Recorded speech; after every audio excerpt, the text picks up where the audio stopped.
Hello বন্ধুরা, আজকে আমি দেখাবো এই সকল সুইচ বোর্ডের কানেকশন কিভাবে দিতে হয়। তো এটি একটি আপনার 4 গ্যাং সুইচ।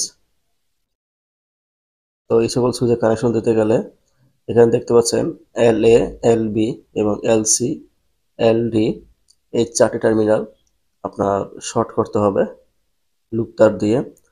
এরপরে এটি আপনার ফেজ ইনপুট হিসেবে ব্যবহৃত হবে, অর্থাৎ এই সুইচ বোর্ডে ফেজ ইনপুট হিসেবে ব্যবহৃত হবে।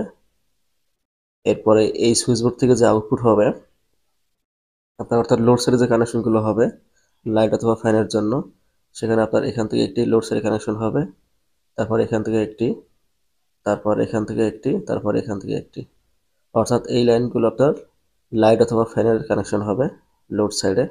এই 4টি লাইন বের হবে আর কি এই সুইচ থেকে, এবং এখানে আপনার ইনপুট লাইন আসবে ফেজের জন্য।